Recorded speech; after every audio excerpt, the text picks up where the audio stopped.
நண்பர்களே. முடிக்கல வேலை பார்க்க மாட்டேன்.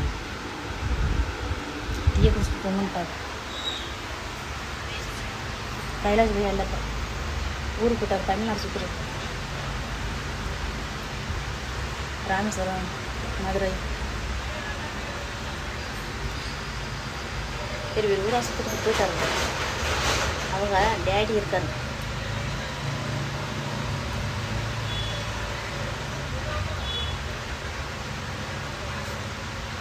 அவர் ரூல்ஸும் ஃபாலோ பண்ணி ஆகணும். டயத்துக்கு வரணும், கரெக்டாக வேலை பார்க்கணும், கரெக்டாக எல்லா வேலையும் முடிச்சுக்கணும். ஃபேனெல்லாம் ஆஃப் பண்ணணும். அப்படி இருந்தால் தான் அவருக்கு பிடிக்கும். அது ஸ்ட்ரிக்டாக இருப்பார். என்னன்றது அழகு. கீழே உட்காந்து